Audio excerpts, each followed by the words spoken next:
em parceria com a Agência de Divulgação Científica, com um oferecimento do Instituto de Biociências de Botucatu. Começa agora o Por Acaso, onde cada caso é um caso.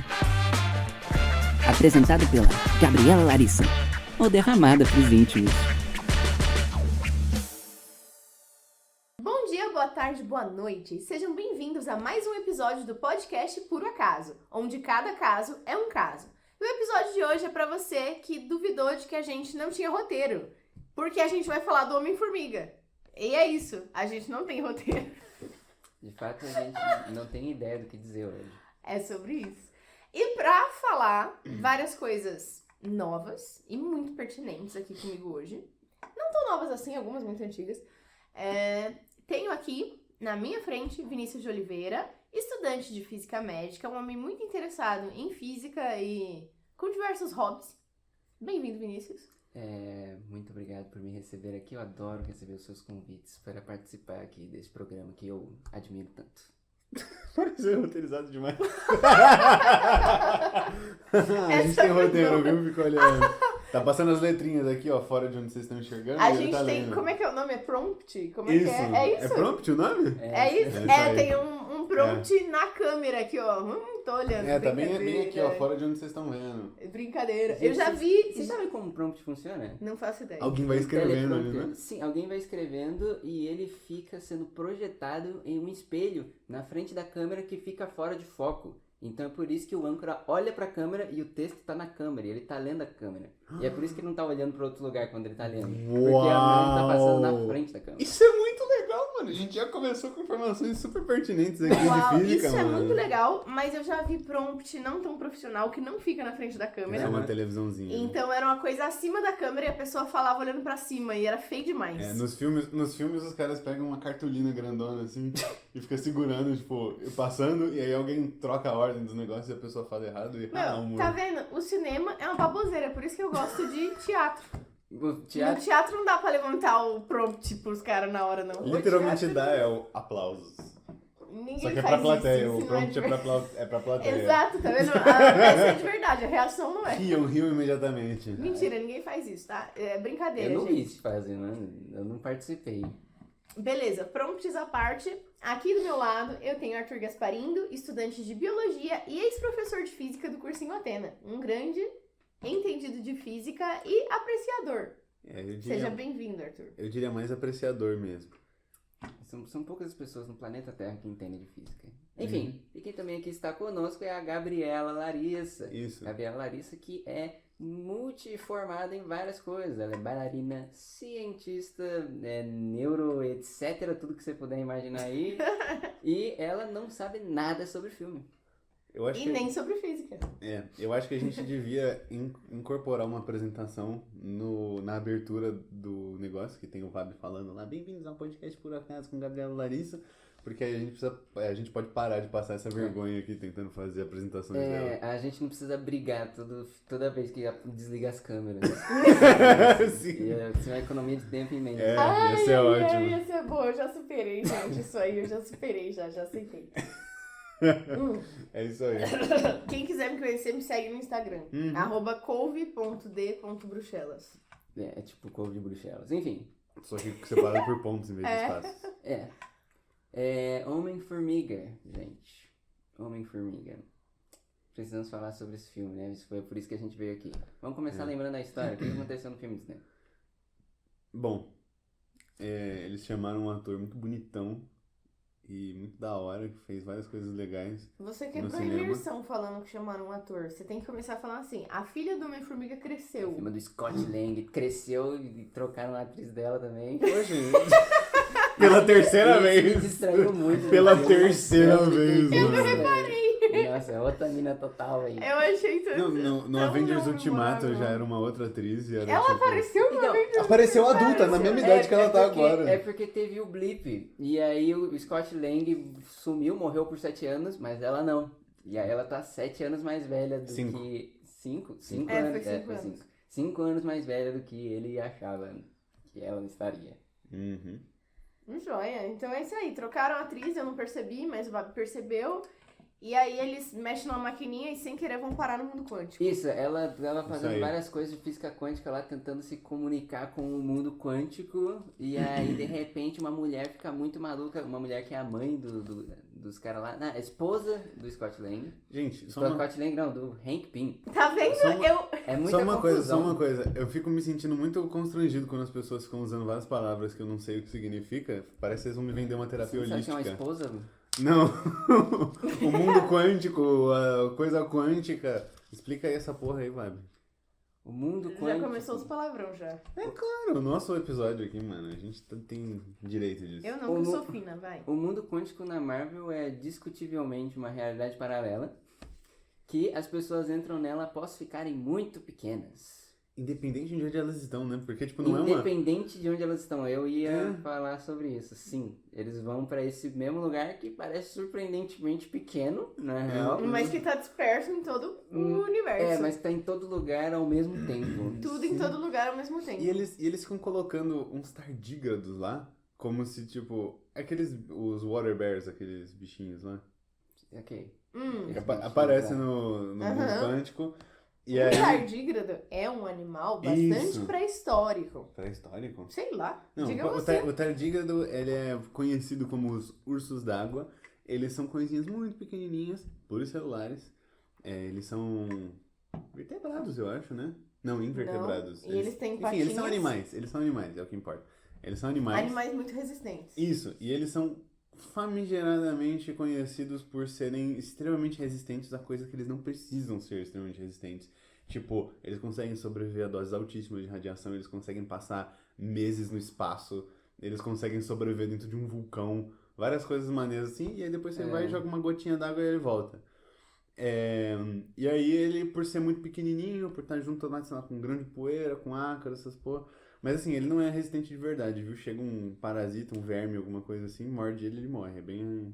Ele é resistente a coisas esquisitas. É, tipo essas pressão e características temperatura aí, extremas. com essas características eu diria que ele parece um negócio bem pré-histórico, mas se é pré-histórico ou não, eu não sei. Talvez ele seja, eu não sei. Eu não sei Não também, é o que eu tô dizer isso, dizendo. Até onde eu sei, o Quer bagulho dizer, existe aí há uns 20 anos. Eu acho que eu acho que todos os animais que existem são pré-históricos, porque ser pré-histórico é só antes da história, antes da invenção da escrita. Eu duvido que eles evoluíram depois da invenção da escrita. Eu não duvidaria. Quer dizer, não, eles evoluíram, mas eles não Então. surgiram depois da escrita. Eu não falei que, enfim. Assim. Eu acho que ele pode ter especiado mais depois da invenção da escrita. Eu não entendia isso ao ponto, não. Talvez, justo. Oxe. Enfim, não importa. Mas sei lá, Aí. tem uns negócios que são mó recentes. Tipo? Fala Tipo- um animal que não seja pré-histórico, só um. Não tem umas borboletas que estão nascendo de umas cores diferenciadas aí na história muito recente? Ah, mas isso é a cor da borboleta, porra. Mas não é outra espécie? Será que... Não, especiação acontece, mas o animal surgir depois não faz sentido, mano. O Pug. Isso é a mesma espécie. Cães familiares. Ah... É, justo. Não, pode crer, foi burro. Enfim. Mas, ok, reformulando. Me parece um animal Cães pré-histórico, pangos. muito vivo até os tempos atuais. Um pré-histórico mais antigo, entendeu? Eu estou falando aí em Quer dizer, quesitos geológicos. Jurássico, um animal de uma época Não só antes da paleolítica, história, o negócio né? aí bem velho. Sim, ele de fato parece algo bastante basal. Agora não queria concordar comigo também. Cê é louco.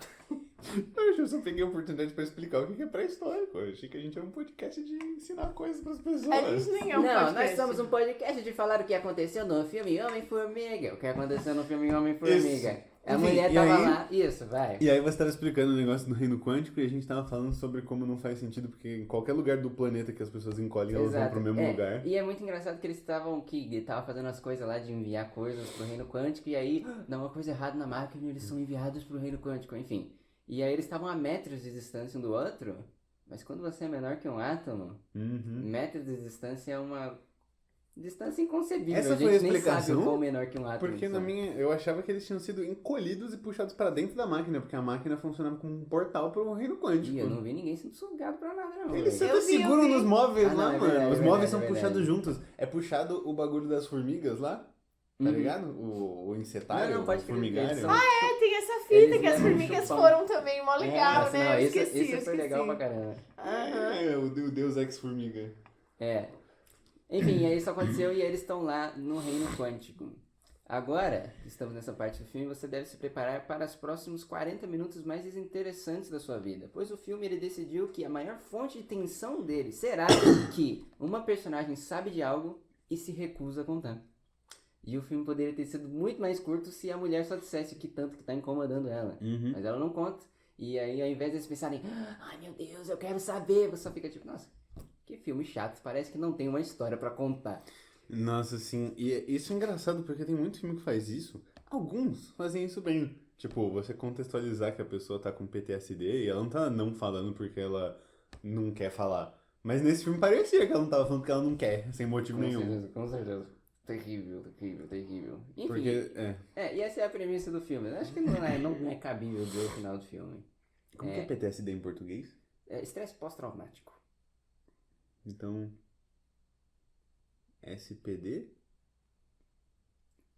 Não, EPD, é isso? Não sei se eles abreviam. Justo, faz sentido.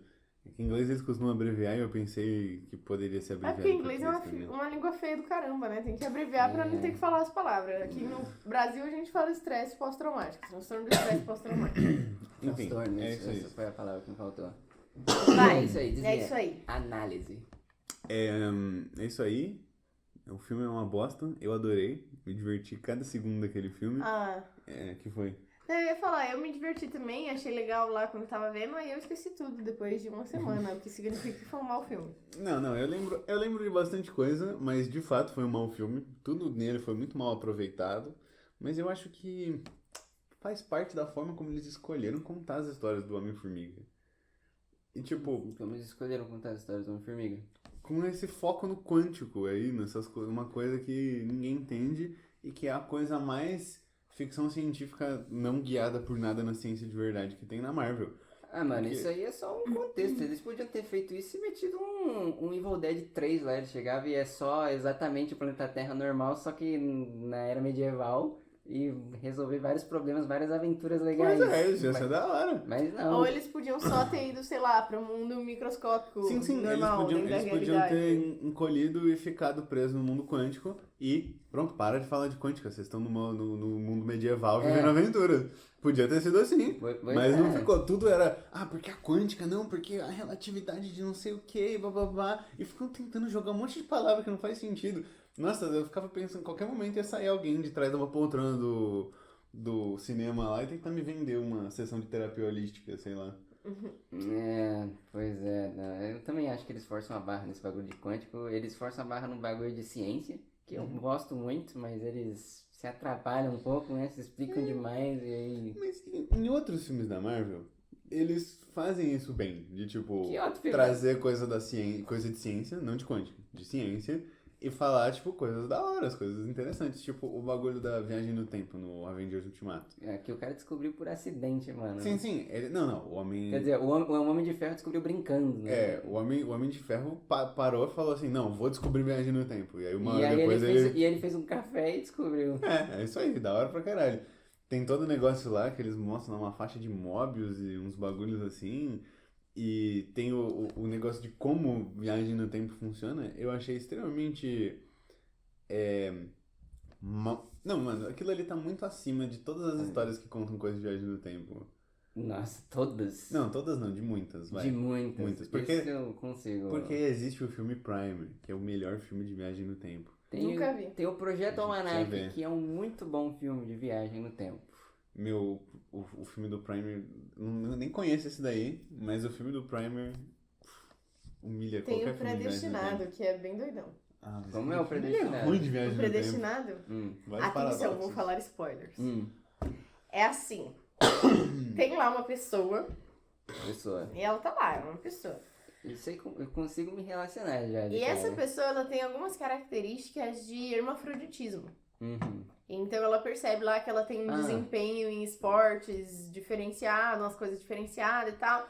E aí existe uma organização secreta lá que cuida de viagem no tempo pra resolver, sei lá, anomalias no tempo. Sempre tem esses negócios de guardião do tempo. Eles são tipo uma polícia do tempo. E aí, essa pessoa aí, ela é recrutada pra fazer isso aí, voltando no tempo. E aí essa pessoa, ela volta no tempo, só que num determinado momento do presente, essa pessoa muda de sexo. Uhum. E aí ela volta no tempo, encontra ela mesma com outro sexo, e aí eles têm um filho juntos. Uhum.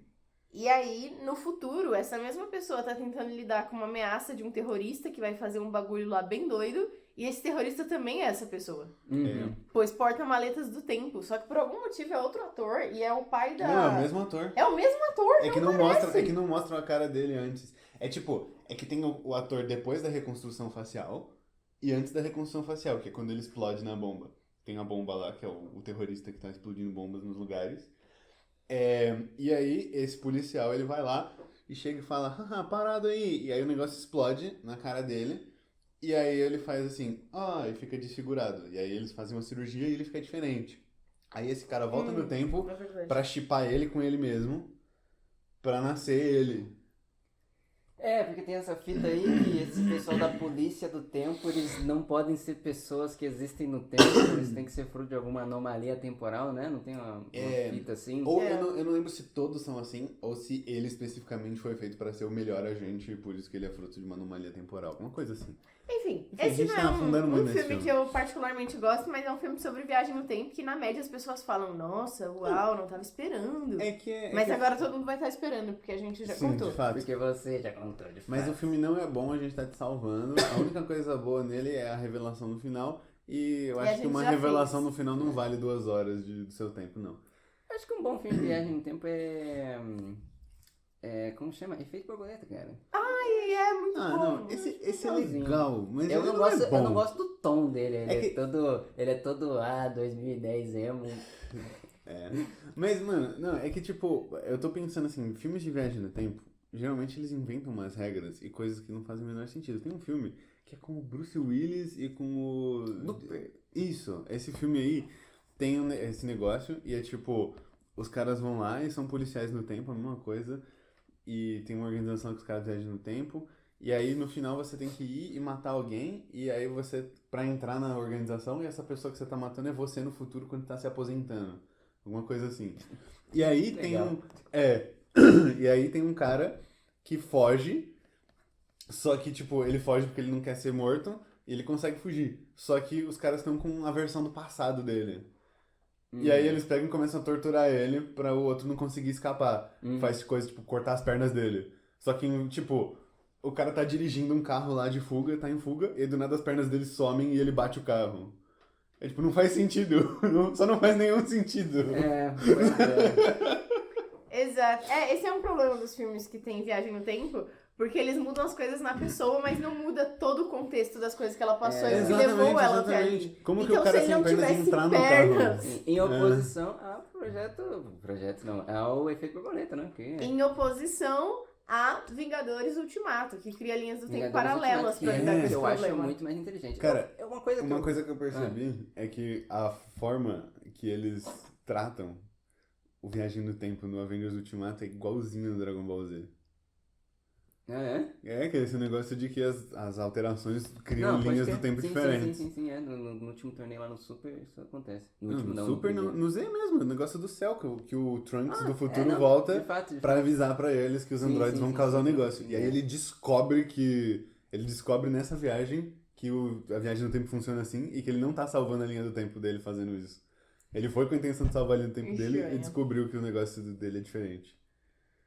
Pois é. E aí ele só fica, ora bolas, parece que eu estou condenado a uma vida de miséria num futuro pós-apocalíptico. Muito da hora, mas o que eu queria mesmo saber é o que é física quântica e por que as pessoas têm tanto esse apelo do quântico como se fosse alguma coisa aí muito da hora demais e usável pra terapia holística. Ok, a parte de por que as pessoas acham da hora demais, eu sei, e a resposta tá junto em o que é. Na minha opinião, eu deveria dizer que é a mesma resposta.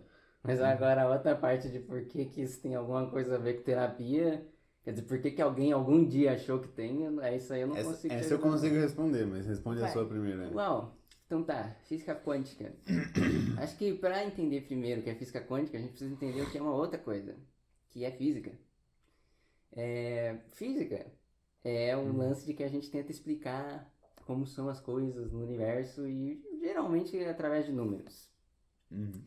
E aí, há muito tempo atrás, as pessoas estavam lá tentando explicar as coisas do mundo e chegaram na física clássica, que é a física que você estuda no ensino médio, que é o negócio lá do Newton, caiu a maçã na cabeça dele. Que não é verdade. Que não é verdade. Enfim, a gente tinha essa Que não é verdade que caiu a maçã. Isso não que é a física, enfim. Sim, o Newton é de verdade também. Enfim, e aí a gente tinha esse livro de como as coisas funcionam. O Newton pensou em 3 regras muito interessantes aí, que a gente pode falar disso depois. E esse é o livro de como funcionam as coisas. Mas um dia, alguém percebeu, peraí. A trajetória de Mercúrio tá mais rápida do que deveria. Peraí, isso aqui tá diferente. E eles perceberam que coisas muito grandes não respeitam essa regra. E grandes mentes passaram a investigar isso, como o Albert Einstein, que pensou na relatividade especial e na relatividade geral. A relatividade especial são as coisas quando elas estão muito rápidas. Porque descobriram que quando as coisas estão se movendo muito rápidas, aquele primeiro livro de regras também não se aplica a elas. E tem a relatividade geral, que é quando as coisas são muito grandes. Que, nesse caso, elas também precisam do próprio livro de regras. Então teve lá as relatividades lá que o nosso amigo Albert Einstein foi um grande responsável por muitas coisas de lá. E aí vem as coisas muito pequenas. As coisas muito pequenas também não respeitam nenhum desses 2 livros. E é aí que nasceu a física quântica. A física quântica é o ramo da física que tenta explicar as coisas muito pequenas. A gente descobriu muitas coisas malucas sobre as coisas pequenas. Por exemplo, às vezes elas podem estar em 2 lugares ao mesmo tempo. E às vezes pode ter 2 que estão ligadas, você mexe em uma e na outra se mexe ao mesmo tempo. Não importa, mais rápido que a velocidade da luz, é instantâneo. E uma coisa, esse muito pequeno é muito pequeno mesmo. Sim, muito pequeno. É um nível, assim, muito subatômico. Então existe lá o átomo, que compõe as coisas aí do universo visível, que é uma área de estudo, principalmente da química. A física também estuda, é importante para várias áreas das ciências naturais, mas quem se ocupa majoritariamente da estrutura atômica é a química. Sim. Então a física quântica, ela se debruça sobre coisas muito menores do que um átomo, que é a menor unidade que a gente conheceu durante muito tempo. Então são partículas que demoraram muito aí para vir à luz por razões óbvias. Por razões óbvias. Muitas vezes essas razões é que elas são menores que a luz, não dá para ver elas. Você vê, por exemplo, perturbações que elas fazem em campos de não sei o quê. Então é muito, muito difícil ver elas. Uma das primeiras coisas que estudaram era o elétron, né? Porque o elétron é a coisa pequena mais clássica que tem aí. De fato. Que sabiam que existia, porque tinha sido inferido, né, nos modelos atômicos. Sim. Um grande começo da física quântica, inclusive, se eu não me engano, foi esse cara que inventou a palavra de quântica. Foi o Rutherford, que eu acredito que foi ele, ou o cara que veio depois dele. Enfim, o importante é que Rutherford Jr. eles estavam tentando descobrir como que é os nossos átomos, e aí teve um cara que ele chegou numa conclusão, que falou que são um negócio que gira em volta do negócio, e essa fita aí, e aí alguém disse, não pode ser isso, porque como é que gira e gira pra sempre? Vai ter que parar eventualmente, né, o seu bocó, para de ser burro. E aí ele disse, realmente, né, isso aí não é legal não. E aí veio alguém depois, que eu acho que foi o Rutherford ou o Bohr, sei lá, tanto faz. E ele disse, gente, cheguei à conclusão, são coisas que giram em volta de uma coisinha e é assim que é. E eles disseram, mas isso não faz sentido pelo exatamente o mesmo motivo do outro cara. E ele disse, eis a parte da minha teoria, que é o pulo do gato. A minha teoria diz que é diferente. Isso aqui funciona de outro jeito. Isso aqui não segue a física normal. E os caras aceitaram isso. E a pior parte, ele tava certo. Então, a palavra quântica, ela nasceu no contexto da física. Sim. Especificamente tentando achar um modelo atômico. Interessante, mas continua. Você estava falando as características dessas coisas muito pequenas. Que Enfim. podem estar em 2 lugares ao mesmo tempo, que podem reagir. Exatamente, podem agir de forma diferente, às vezes agir como onda, às vezes agir como partícula. E eu acho que dizendo essas coisas assim, tudo isso parece, nossa, legal, uma interessante curiosidade sobre como essas coisas funcionam. E não é bem isso, porque a gente já usa física quântica atualmente muito. De fato, muita miniaturização de tecnologias para você ter, por exemplo, seu celular, foi graças a várias coisas que a gente descobriu com a física quântica. Então, física quântica é extremamente recente e já é extremamente útil. Já usa-se física quântica, a relatividade é muito útil para você calcular um foguete que ele está viajando pelo espaço. Como é que você vai saber o movimento dos astros? Você usa relatividade. Então, essas coisas elas existem. E elas são muito úteis, a gente usa elas o tempo todo, apesar de elas serem extremamente recentes e extremamente difíceis de imaginar, por serem meio abstratas. Relatividade geral, nem tanto. E extremamente fora do alcance comum aí das pessoas, né? Geralmente as pessoas não têm claro o que é o conceito de física quântica ou o que é a relatividade. A gente escuta os termos e eles flutuam ali. A gente sabe que tem alguma coisa a ver com física, mas ninguém sabe o quê. E aí que Exatamente. entra a resposta da sua segunda pergunta, de o que isso tem a ver com terapia. Porque terapias quânticas, terapias holísticas, elas nada mais são do que charlatanismo. Peraí. Olha pra mim. Uhum. Era só isso, só pode continuar. Não, tinha um negocinho no seu nariz, né? Uh! Não tinha, não, é zoeiro. Enfim. Um negócio no seu nariz. Foi uma mordida de rato. Continue. Enfim. Não vem ao caso como... Não vem ao caso como... Cuida da sua vida. Enfim, o que isso tem a ver com terapia? E a resposta é nada. Porque terapia quântica é só charlatanismo. E usar palavras complexas, palavras que as pessoas ouvem por aí, ouvem na mídia, nos filmes, e que está comumente associado com ciência, é uma forma de validar informalmente esses tópicos, esses temas, essa terapia deles. Então o cara vem e faz um negócio naquele, sei lá, coach, ele tá só te motivando e falando, visualiza, pensa que você vai ganhar muito dinheiro, que você vai ganhar dinheiro. E é tipo, beleza, legal, talvez se você tiver metas na sua vida e organizar elas, você ganhe dinheiro. Mas o que isso tem a ver com quântica? Nada. Então é só um jeito de você validar, dizer tipo, nossa, essa minha coisa aqui chama quântica, quer dizer que ela tem apoio da ciência. E eles não precisam dizer isso, fica implícito nas pessoas que estão ouvindo. E é por isso que esse tipo de coisa acaba fazendo sucesso. Uma coisa também aí que a gente sempre vê e que é mais engraçado e tal, é o negócio do gato do homem lá. O gato de Schrödinger, sim. Que o pessoal fala que ele tá vivo e morto ao mesmo tempo. Só que me disseram que ele não tá vivo e morto ao mesmo tempo. De fato, ele tá vivo ou morto. Eu, sinceramente, eu odeio quando as pessoas levam isso a sério, mano. Não é possível que as pessoas levam isso a sério. Isso é uma metáfora muito inteligente aí pra pessoa poder visualizar o conceito de sobreposição quântica. Mas as pessoas falam, não, mas o gato está vivo e morto. Não está. Ele não tá vivo e morto. Aí, como é que tá esse gato aí? Ele tá vivo ou morto até você abrir a caixa. Quando você abrir a caixa, você vai ver exatamente como ele tá. Eu odeio que as pessoas levam a sério. Mas vou explicar a caixa que talvez alguém esteja confuso. A ideia é a seguinte. Sobre sobreposição quântica. Um dia, um cara chamado Schrödinger estava vendo essas coisas aí de sobreposição quântica e ele descobriu que algumas coisas às vezes agem como partícula e às vezes agem como onda. E como que ele foi explicar isso? Foi explicar isso usando um gato dele, gato de Schrödinger. A ideia é a seguinte, ele pega o gato, pega uma caixa, põe uma caixa e aí põe o gato dentro dessa caixa. Mas tem uma pegadinha, uma omissão que a gente não falou porque vai que o gato não quer entrar na caixa. Tem um veneno dentro da caixa. Veneno gasoso. Um veneno gasoso. Isso aí, um veneno gasoso. Cianureto, eu acho que era. Alguma coisa assim. Eu também acho que era cianureto. Tava pensando nisso, mas eu pensei, não vou jogar o nome do veneno na roda. Vai que isso, nem sei se isso é um veneno. Enfim, tinha esse tal cianureto. E aí tinha uma partícula jogando contra alguma coisa desse bagulho de cianureto. E a ideia e o conceito é o seguinte. Se agisse como partícula ou onda, não me lembro qual, ia jogar o veneno na caixa e o gato ia morrer pra dedéu. Não é isso não, é assim.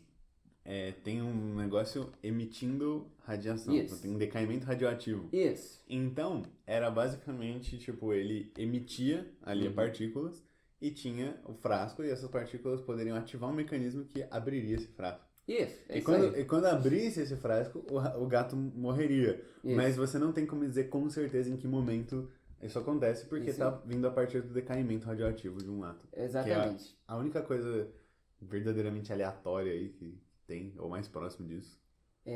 Sim, isso aí. E aí, dependendo de como se comporta o decaimento, o rato aí. pode continuar vivo O ou rato. tá morto.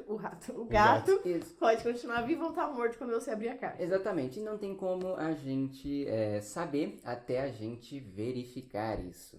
E é por isso que o gato está vivo e morto, porque você não tem essa informação e essa informação depende de uma coisa que pode acontecer e acontece e ao mesmo tempo os dois dependem de se você está olhando ou não. Uhum. É tão complicado quanto parece. Mas enfim, é basicamente isso. É isso aí. E você falou uma coisa. Você não. Você falou uma coisa muito interessante de que é uma das poucas coisas genuinamente aleatórias que tem. É muito difícil alcançar aleatoriedade no planeta Terra. E especialmente com computadores, que as pessoas têm grandes geradores de coisas aleatórias aí. Não são aleatórios de fato. Quer falar por quê, Disney? Você que é um cara mais ligado em computers aí? Bom, o máximo que a gente consegue até agora são coisas pseudo-aleatórias. Isso. E qual é o problema de coisas pseudo-aleatórias? É que quando as coisas não são aleatórias, você consegue encontrar um padrão nelas. Então, por exemplo, sei lá, um algoritmo aí para fazer a segurança de um banco. Tem que estar o nosso dinheiro lá, nossos dados. Isso daí vai usar algoritmos mais próximos de aleatórios possíveis, porque quanto mais aleatórios, mais seguros são as nossas coisas, mais difícil é de alguém invadir lá. Mas, se chega lá um hacker muito bom, como as coisas não são verdadeiramente aleatórias, ele eventualmente pode conseguir encontrar esse padrão, quebrar ele, hackear e pegar o seu dinheiro. Um exemplo, né? Tô dizendo aí. E segurança de banco, aparentemente, é uma das coisas que mais investem nesse negócio de achar coisas aleatórias. Tem um prêmio que é um prêmio muito grande de dinheiro para, tipo, pessoas que descobrem novos números primos. Porque números primos não tem um padrão. Uhum. E você conseguir encontrar novos muito grandes, porque, tipo, as pessoas literalmente não sabem quais números são primos depois de um certo número. Porque eles são muito grandes e é muito difícil verificar isso. Então, tem pessoas, tipo, com computadores que estão tentando encontrar o próximo número primo e que gastam muito dinheiro, muita energia com isso, e tem prêmio que dão pra isso, porque cada um que descobrem é, tipo, segurança computacional evoluiu, subiu de nível agora. É muito mais difícil quebrar as coisas depois de que descobrem um novo número primo. Aos interessados, um número primo é um número que só pode ser dividido por um ou por ele mesmo. Ou por menos um, ou por menos ele mesmo. Exatamente. Um bom exemplo é 7. Uhum. Parei por aqui. Mas ok, e por que esse número primo é tão mais seguro do que um número não primo? Porque eles são aleatórios, não Exato. tem um padrão, não tem É algo que uma identifique. sequência aí. Sim, legal, mas quando tem um padrão, qual é o problema de ter um padrão? O padrão é que, tipo, a gente tem computadores que são muito bons em reconhecer padrões. A gente tem pessoas que são muito boas em reconhecer padrões. A Terra é uma delas. E quando você consegue reconhecer padrões, você consegue saber qual que é a próxima coisa que tá ali. E então, isso vai facilitar você de acessar o bagulho ali quando tá sendo usado para segurança. Aí você quebrar um código, você, né? Não tô sabendo explicar isso muito bem, porque eu não entendo isso muito bem. Mas enfim, é interessante grandes soluções para esse problema de coisas aleatórias. Uma solução que eu acho muito legal, eu gosto muito, que é pi. Você pegar os números de pi, porque eles não têm um padrão neles. Então você pensa, poxa, eu quero alguma coisa genuinamente aleatória. Pega o 188º sexto número de pi, você não tem a menor ideia de qual é, provavelmente ninguém sabe. Mas o pi, ele tem um padrão. Ah, é? Uhum. E inclusive, tipo, a gente não consegue dizer exatamente qual é ele, mas a gente sabe que tem um padrão de que os números repetem a cada X coisas. Então ele tem algo que indica que ele tem um padrão. Então ele ainda é uma coisa pseudo-aleatória. Mas computadores que... Eu não sei se já fizeram... Não, já devem ter feito computadores quânticos, não é? Sim, já existem computadores quânticos. Isso é uma E eles- coisa que dá pra falar sobre. E eu não lembro se os computadores quânticos usam isso ou se isso é uma outra coisa que ainda não foi implementada, mas uma forma de você chegar uma coisa verdadeiramente aleatória é fazer a mesma coisa que na caixa do Schrödinger, você usar o decaimento radioativo de um átomo. E aí as partículas que ele emite é captado pelo computador e isso é usado para fazer uma coisa aleatória. Pode crer. E eu acho que é isso que tem nos computadores quânticos, que fazem eles serem então picas, mas eu não tenho certeza. O lance dos computadores quânticos, e aí talvez esteja me faltando algumas informações. O bagulho é o seguinte, computadores, eles funcionam com sequências de 0 e 1, circuitos lógicos em geral, não só computadores. E aí, com esse lance de sobreposição quântica, subitamente você ganha uma espécie de terceiro estado. Já parou pra pensar? Que é um estado que ele é os dois ao mesmo tempo, mas às vezes não. Então, computadores quânticos são uma coisa que está sendo estudada porque eles são realmente uma coisa nova aí. Inventaram, essencialmente, tem um terceiro estado. Não tem claro para mim se está se usando computadores quânticos para fazer coisas que computadores normais já faziam, só que melhor, ou se está usando computadores quânticos para fazer uma coisa completamente diferente. Mas uma coisa é certa, dá para fazer agora coisas completamente diferentes. Mas não sei se estão usando só para isso. Esse sistema aí de 0 e 1 do computador se chama código binário. De fato, sim. Que é o que as pessoas falam lá em filmezinhos de nerd e etc. E fazem tirinhas de nerd. Enfim. E código binário é muito legal. Eu consigo contar até 32 em uma mão só, por causa do código binário. Faz aí. Ok. Isso é 1. Olha só. Um dedo levantado. 1. Bacana, né? Isso é 2. Um pouco confuso, né? Mas a ideia é o seguinte. Esse dedo vale 2. Isso é muito ruim se você estiver vendo em podcast, né? Não parei pra pensar O nisso. indicador vale 2. O indicador vale 2. Meu polegar vale 1. E agora? Olha só o 3. 2 mais 1. Mais 1. Levantei meu polegar e meu indicador. Agora, vou te mostrar o 4. Não posso te mostrar o 4. Pode sim, a gente censura aí pro Censurado. YouTube. Esse é o 4. O dedo médio. O dedo médio levantado é o 4. Ok? E aí com o polegar vira 5. Tomara que essa seja a capa do 7. episódio. Imagina a thumbnail. É o Wagner. E é isso aí, 6, 7. E aí esse dedo aqui, ó, pau, é o 8. E esse Difícil de dedo... levantar sozinho, né? Sim, e esse dedo é o 16. Então assim você consegue contar até 32. E é Valeu. isso aí. Joia. Engraçado que o 4 é o dedo do meio. O 4 na China, ele tem o mesmo som parecido com o da palavra morte, que é san. Então Será? parece. Em japonês também acontece isso. Sim.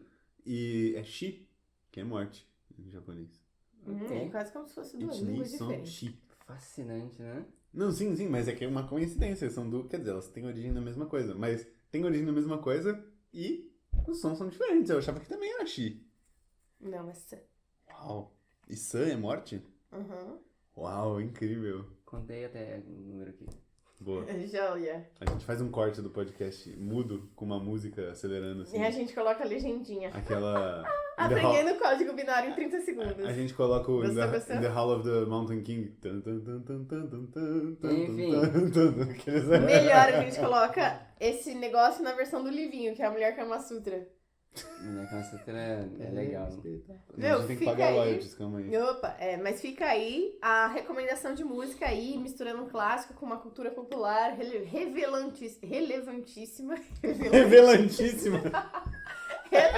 Relevantíssima. Isso. Que é isso aí, mano. A Mulher Kama Sutra do MC Livinho. Enfim, mas... Código binário é uma coisa que existe, agora É. existe código trinário. Joia, graças ao quântico, é sobre isso. E aí a pergunta que fica é: o que as leis de Newton previam? Porque é isso, a gente falou do que ela não previa, mas o que ela previa no final das contas? Ok, Quer falar? posso falar. Então vale. Enfim, vamos lá. As leis de Newton, talvez vocês já estejam familiarizados com ela, mas com certeza vocês vão lembrar de pelo menos duas delas. A primeira é a lei da inércia, que eu acho engraçada. O cara tirando crédito aí E basicamente a lei é: as coisas só se mexem quando você mexe elas. Parece até óbvio, né? Mano? Não. Alô, A ideia é o seguinte, de que um objeto que está parado tem a tendência de continuar parado a menos que uma força haja sobre ele. Uhum. E uma coisa muito interessante, um objeto que está em movimento tem a tendência de continuar em movimento a menos que uma força haja sobre ele. Agora observe. Quem estiver vendo, eu estou segurando um objeto. Ele parou. Que força que foi aplicada sobre ele? Atrito, por exemplo. Então, tudo está o tempo todo sendo mostrado a forças, tá? Isso não quer. Algumas pessoas interpretam que se uma coisa está se mexendo não vai parar de se mexer nunca. Objetivamente falso. Tem várias forças acontecendo.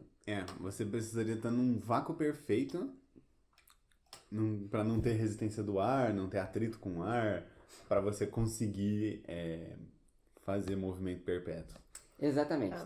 Então não só saibam as leis, mas interpretem elas direito. Mas, muito importante, mesmo com o vácuo perfeito, você não tem como tirar energia de uma coisa em movimento constante.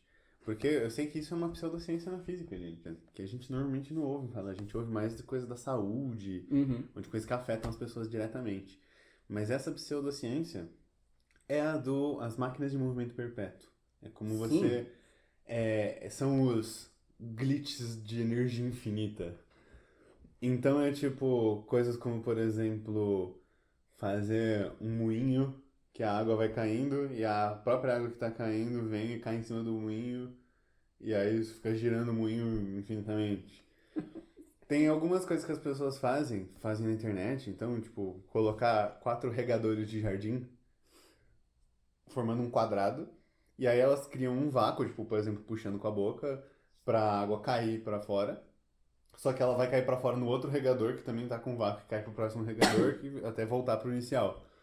E aí fica tipo, tá vendo? Tá movimentando, não tá fazendo nada, energia infinita. É tipo isso. Só que isso não acontece. Energia infinita não existe. Porque as coisas, elas precisam ter uma conservação. Tudo que se perde precisa se ganhar de alguma outra forma.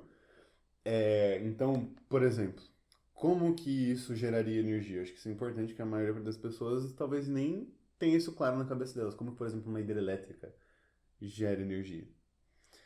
É assim, uma hidrelétrica pega água, que ela vai estar acumulada ali, geralmente cria uma represa, para a água, fica um monte de água ali. Ou um rio. Ou um rio. Sim, você precisa... Quer dizer, não é um lago nunca, inclusive, tem que ser um rio, porque ela tem que estar vindo pra lá e você parar. Ela tem que estar se mexendo. Né? Enfim, é isso, tem que ser rios. Olha só, eu entendo mais de hidrelétricas que eu sabia. Lógica. E aí, o que acontece? Eles colocam um motorzinho ali, que é uma coisa que gira, e aí a água, eles abrem a portinha da água, a água cai, um monte de água acumulada, e aí a energia potencial gravitacional dessa água, ou seja, a água caindo, transfere essa energia para a turbina, girando ela. Então converte essa energia potencial gravitacional. E gira esse tal motor. Isso, e transforma isso em energia cinética. Essa energia cinética, que é o movimento, o girar da turbina, quando você coloca um ímã ali, perto de um fio, esse ímã vai movimentar os elétrons que estão dentro daquele fio e vão gerar corrente. E isso é uma forma de converter energias em energia cinética, energia de movimento, em energia elétrica, que é o que a gente usa no nosso dia a dia. Então é basicamente isso. Só que o que acontece? As pessoas acham que dá para colocar isso em qualquer coisa de movimento perpétuo e pegar energia infinita. Só que isso não é verdade, porque isso seria um anteparo para a coisa. Então, por exemplo, você pegar um objeto e jogar num vácuo perfeito. A tendência é que ele vai continuar naquele movimento. Ele não vai acelerar, ele não vai desacelerar, ele vai ficar reto, porque não tem nenhuma força agindo sobre ele. Só que se você coloca, por exemplo, uma turbina na frente dele, para ele bater e girar a turbina, isso é um anteparo. Quando ele bater, ele vai desacelerar, porque aquilo é uma força. Então, não dá para fazer energia infinita. Exatamente. No assunto de energia infinita, tem várias pessoas que já pensaram em soluções que elas são infinitas até onde a gente pode observar, que é uma forma de viés. Por exemplo, vários motores aí que funcionam a ímã E não é desmerecendo, não. Isso é bastante eficiente. Muita gente que fez isso já desapareceu. Mas, ainda assim, não é perpétuo de verdade. O problema está só nas palavras. Poucas coisas dá pra usar palavras tão absolutas assim. E, bom... E Como é aí, que funciona um motor movido a ímã? Um motor movido a ímã, ele é esse lance da turbina, só que você bota ímãs em todo onde dela e os ímãs vão fazer a energia, ela se mexer e aí ela não vai parar de se mexer, porque tem um ímã empurrando ela. Uau, tão E simples quanto parecia. Exatamente, e aí isso realmente precisa o ímã parar de ser um ímã para parar de se mexer. E que pode acontecer. Só vai demorar muito. Demora muito, mas se você for lá depois de 1000 anos, estará paradisíssimo. E tem eletroímãs. Então isso não precisa ser uma coisa de energia infinita, porque existem ímãs que são ampliados e são alimentados com energia elétrica. Então é uma forma de você usar a energia elétrica para passar muito eficientemente isso para o seu carro e fazer ele se movimentar. Então ainda parece uma coisa muito legal, mesmo que não esteja relacionado com energia infinita. Mas enfim, eu falei do negócio ali do anteparo, da coisa no vácuo, isso vem para outra lei de Newton, né? Que é É assim? a ação e reação. Por que Que bater é a numa terceira coisa... lei de Newton. Isso, que é a terceira. Eu pulei a segunda porque a segunda é mais chata. Vem pra próxima mais legal. É sério, Dé, é mó chato. Não, calma aí, eu já explico ela. Enfim, aí a terceira lei de Newton é basicamente... Oi. Sabe onde eu aprendi a terceira lei de Newton? No Conde de Monte Cristo. Tem a cena lá que o Edmond Dantès tá lá na prisão demais, e aí o velhinho chega pra ele e fala: é o seguinte, filho, toda ação tem uma reação. Aí ele pega duas pedrinhas, bate uma na outra e elas batem e voltam pra trás. E aí ele fala: você vai ter que... Não lembro exatamente o que ele fala, eu era muito criança quando eu vi esse filme. Você vai ter que cavar demais, sair daqui, se virar e vai lá. É isso aí. E foi isso. Foi assim que eu aprendi a terceira lei de Newton. Sabe como eu aprendi a terceira lei de Newton? Na graduação de física. Talvez eu devia ter sabido isso um pouco antes, mas não é o caso. Bom, mas é isso. A ação e reação é mais ou menos o que o Conde de Monte Cristo explicou aqui. O Conde é o Edmond, foi o velho que explicou pra ele. Eu sei, eu tô falando você que a explicou. obra. Enfim, e aí é o seguinte. Você tem um objeto, e aí ele vai encostar em outro objeto. Quando você encosta na parede, por exemplo, você está fazendo força contra a parede, por que você não atravessa a parede? Por que você não continua esse movimento? Por que você não empurra a parede junto com você? Porque a parede está exercendo uma força igual de volta para você. Então você encosta na parede e ela vai estar fazendo força de volta para você. E no caso, fica igual porque a parede, né, tá firme, tá em algo, ela é pesada. E aí você não consegue empurrar ela, mas aí você está fazendo um esforço, porque ela está empurrando de volta. Quando você pega um objeto, por exemplo, um círculo, né, uma roda, uma esfera, uma pedra grande... Um objeto. Um círculo. Eu não sei nem se existem círculos de verdade, coisas 2D aqui, assim. Enfim. Não importa, tá? Aí você empurra, ela ainda tá exercendo força... No Cyber Chase, né? Aí tinha essas coisas lá. Ela ainda tá fazendo força contra você. Todas as duas coisas que estão se empurrando, que tá sendo empurrada, ela tá empurrando de volta. É só que às vezes você consegue fazer esse movimento aí pra ela ir pra frente mesmo assim. Por que você deu o exemplo do círculo? Você podia ter dado como, sei lá, uma caneta. Eu pensei Você numa empurra bola. a caneta e Eu ela pensei vai, ó. numa bola e eu esqueci da palavra bola e falei círculo. Foi isso. Nossa, né? Meu cérebro, minha circuitaria neural pensou na próxima Seu círculo coisa. neural. Meu círculo neural Incrível. pensou na próxima palavra mais parecida. Ignorando o circo neural do Disney, Círculo.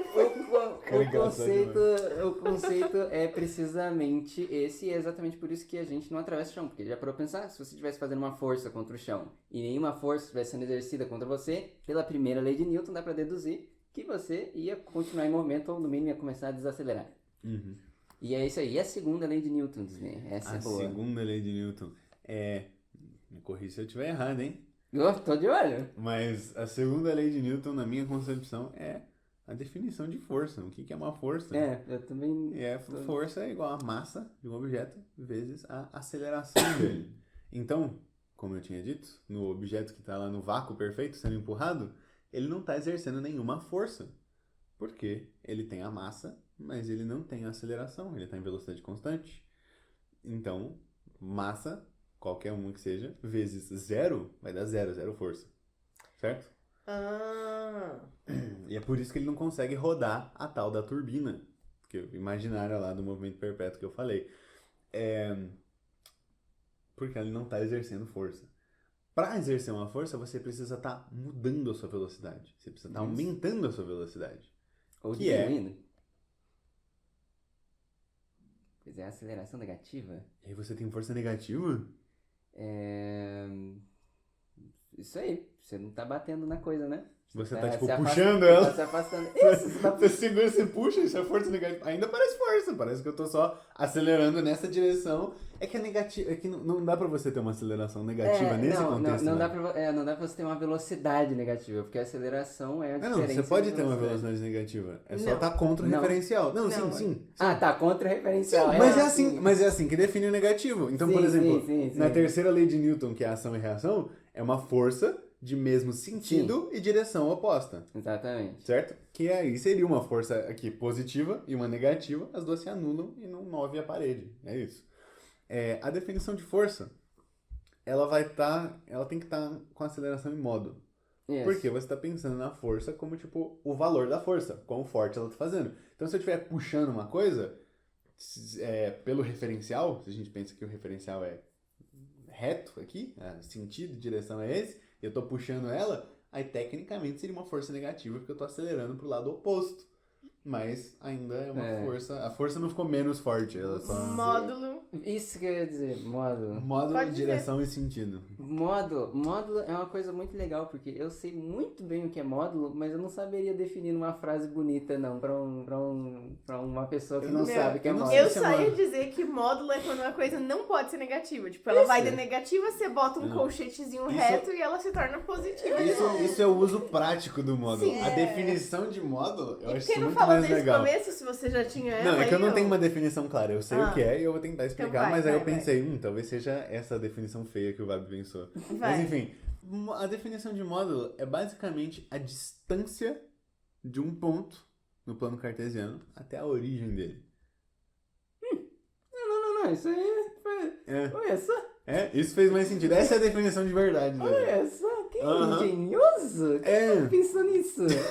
Respondido. Sensacional. Vai lá, plano cartesiano. Enfim, o que é um plano cartesiano? Pense num gráfico, duas retas, cruzando uma com a outra, formando um ângulo de 90 graus. Uma cruz. Uma cruz. Duas réguas. E agora imagina que essas retas são réguas. Isso, e elas estão marcadas ali, tipo, 1, 2, 3, 4, com um espaço comum entre os números. Isso aí. Isso é uma forma de você... Dar coordenadas às Isso, coisas. dar coordenadas. Então, por exemplo, batalha naval, xadrez, que você fala, move o peão pro 3A. Ninguém Enfim, diz isso no xadrez. todo mundo As diz pessoas isso no pegam xadrez. e movem. É, cara. Vai. Enfim, e aí é um jeito de você dar coordenadas e você consegue colocar um ponto ali. E assim, é isso que gráficos são, né? É um plano cartesiano e aí você tem um ponto no gráfico, uma linha no gráfico. É isso. Por que você tá me imitando? Eu sempre quis fazer isso. Eu odeio isso. Enfim, Foi tão divertido quanto eu pensei que seria. eu tô constrangido agora. Gente, por que vocês odeiam as pessoas que ouvem só áudio? A gente vai cortar. Eu tô explicando, eu tô falando, escrevendo as coisas, tá? Aí...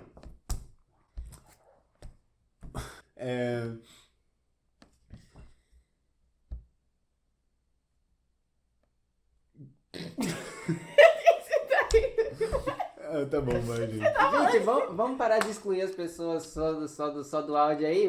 Vamos fazer... Vocês nem tem contra a mímica aqui, o seu sem artes. Vamos fazer alguma coisa só pro pessoal do áudio. Quem é aquele? É o Bob Esponja. Estou pronto. Uau, vem aí, Bob Esponja. Estou pronto. Cacetada, hein? Ó, incrível. Esse pessoal do áudio Não deve vem, tá- não vem aí não, É, Bob não. Esponja. Fica atrás da câmera pro pessoal do vídeo não te ver. Exatamente. Só pra galera dos áudios. Terminou o módulo. Isso. E sem excluir o pessoal do áudio. Isso, módulo, certo? Como eu disse, a definição de módulo é a distância de um ponto no plano cartesiano até a sua origem. O que isso significa? No plano cartesiano, a origem é o ponto zero, certo? Que é onde... É o ponto 0, Isso. 0. 0, 0, que é onde as duas retas se cruzam, certo? Uhum. Então esse ponto é a origem. Quando você vai para qualquer um dos lados nesse plano, você vai ter valores positivos ou negativos, certo? Por exemplo, 1. Por exemplo, 1 ou menos 1, ou 1, só que na reta X. Enfim, não importa. De fato. Atualize E aí? meu exemplo. Por exemplo, 1. E aí é isso. Então, o que acontece? Você tem lá a sua reta. Vamos pensar isso num plano 1D aqui, tá? Tipo quer dizer, 2D. Uma reta cartesiana. Uma reta só. Uma régua. A gente tem duas réguas, uma do lado da outra, certo? Se encostando aqui. Porque aí vai ter o zero, Isso. certo? E aí pra régua da direita seria os números positivos e pra régua da esquerda seriam os números negativos. Então você avança um pra cá, tá mais um. Aí você avança um pro outro lado e vai estar no menos 1. E é isso. O lance é que isso, quando você vai medir o módulo desse negócio, é a distância desse ponto até a origem. Então a distâncias não podem ser negativas. Não dá pra uma coisa estar a menos 2 metros de você. Ela tem que estar a 2 metros de você. Então, a distância do ponto menos 1 até o 0 é 1. Tem uma unidade de medida ali. E isso é o módulo. É isso aí. Muito Bom. explicado, gente. Não precisava- Levamos só né? um tempão aí pra chegar nisso. Então, A gente resolve na edição. ficamos por aqui hoje. Eu acho que podemos ficar por aqui hoje. A gente falou Muito- várias coisas legais. Muito obrigada a você que ouviu até o final. Se você gostou do episódio, recomende para seus amigos, clique no joinha no YouTube, siga a gente nas redes sociais, @puroacaso.cast. E é isso aí. Até a próxima. Até a próxima. Até a próxima. Pareceu que a gente ia falar ao mesmo tempo. Eu ia falar só até a próxima, mas você também. Eu pensei. Era pra falar tchau. Até a próxima. Tchau. Peraí, eu não pensei- acabou ainda não. Ó, deixa eu apagar o feio. E foi isso. Muito obrigado por nos ouvir. Siga a gente nas redes sociais para não perder o próximo episódio. Nós estamos no Instagram, no @puracaso.cast. Te vejo na próxima.